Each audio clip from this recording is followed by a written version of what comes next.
So I want to make an announcement. We've had a lot of people ask us about whether the slides from the presenters will be available after the summit. The answer is yes. They will be posted on the Iowa STEM page, which will also be where we'll have the survey results in a couple of days once we get the rest of the tabletop surveys and include those in the results. So to kick things off after lunch, we are going to hear from two inspiring students about their work-based learning projects and experience. First, we're going to meet Mr. Jamar Lee from Prairie High School and Iowa Big Senior, as well as the co-founder of Ed Revision. So please welcome Jamar.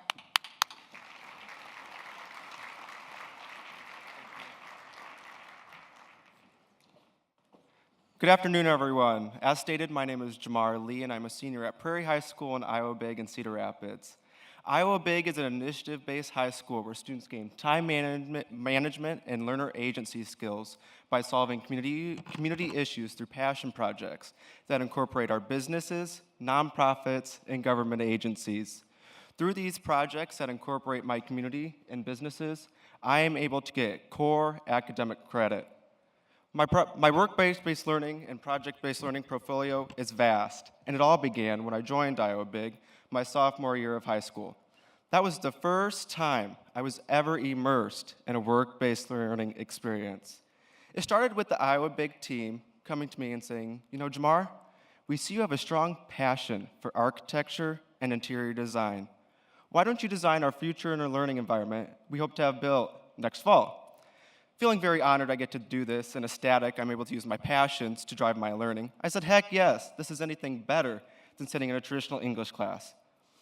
I was then told I would have a business partner, the building owner, and a client, Iowa Big.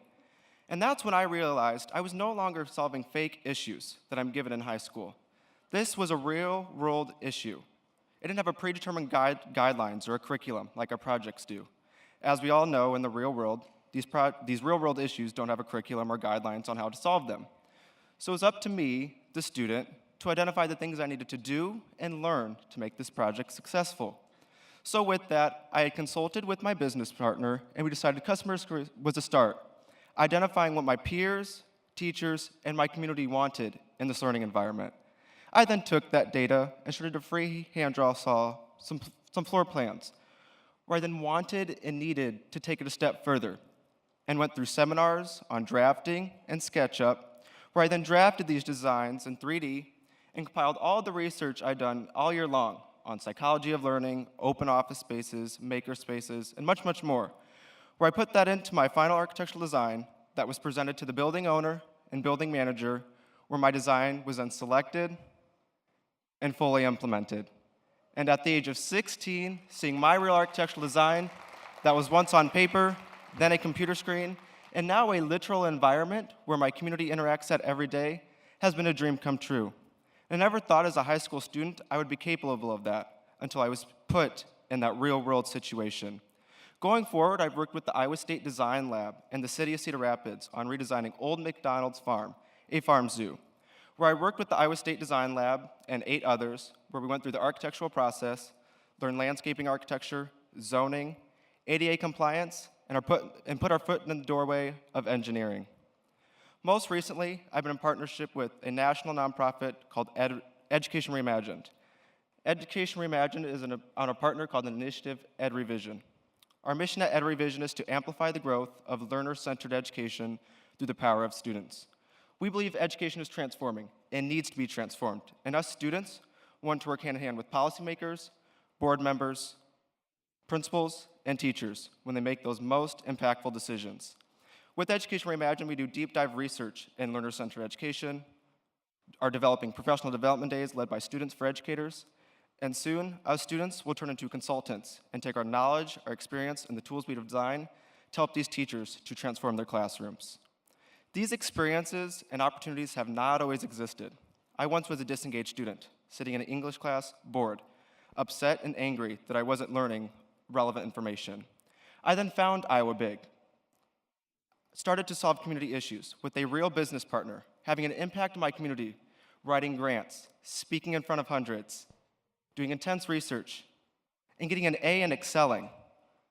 Work-based learning has completely changed the trajectory of my future. I now feel I am leaving high school with skills, knowledge, and experience that I would have not gotten with work-based learning. That's going to help me in my future, in the workforce, and in college. I'm going to end by saying I now travel this nation speaking on the style and delivery of education because of the impact it's had on me and the important scholars, not just here in Iowa, but also around this nation, get these opportunities. Thank you for listening. Thank you, Jamar. That's very inspiring. We are next going to hear from Olivia Carrasco, who is a senior at Iowa State University in mechanical engineering.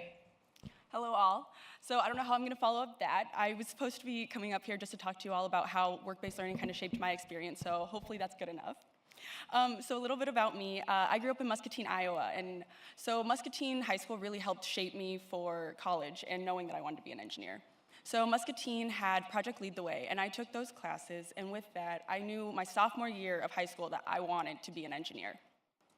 So with that in my mind, I started to be able to structure what I wanted my life to look like. So I started taking all the Project Lead the Way classes and taking the classes I could to try and make myself better to be an engineer.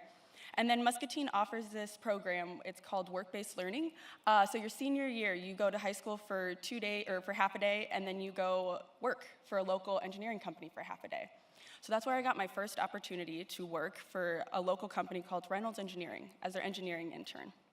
So for them, they make milling and grinder type things for different sieve analysis and powders. So I'd never known that before. So going there, I was working on SolidWorks models to try and create new sieves for us, or new milling systems. I was doing sieve analysis and different inventory sheets as a senior in high school. Then I was given the opportunity to have an internship with H&I and their Hahn Oak Steel after I graduated high school. So there I was working on different Creo drawings and credenzas. For those of you that don't know, it's a low-lying filing cabinet. I learned that summer as well. And I was able to do different testings on the credenzas to see how they would better impact our customers. And that I thought was a lot of fun. And so I knew at that moment that engineering was the right career path for me. Then I go to Iowa State, where I started my education as the official mechanical engineer. When I got to college, I realized it was a lot harder than I expected. So high school came really easy to me. I never really had to try. I never had to study for anything. I just knew everything. And if I needed help, my teachers were always there to kind of push me and help me because we had relationships that we built. In college, I didn't know how to study. So I go into my first semester and I did so bad. I remember calling my mom crying because I got a C on an exam. And she's like, at least you passed. Like, I was bawling and this is what she tells me. But it was also really hard for me to ask for help because I didn't have enough with the teachers, the relationships I had in high school as well. So it was hard for me to get the one-on-one interactions that I was getting again. And along with that, I remember one of my first mechanical engineering classes, I walked in of a class of 25 people, and I was the only woman in the class. And I was also the only perceivable person of color in the class as well. And so for being me, I didn't want to make people feel like I couldn't keep up with them, so I didn't want to ask my peers for help with anything. So that made it a lot harder for me to try and exceed in these classes because I didn't want anyone to think of me differently than them. So I remember calling my mom again saying, like, I don't think I belong in engineering. It's way too hard for me and I'm not understanding what's going on. And she would remind me that, she goes, you have an upper hand.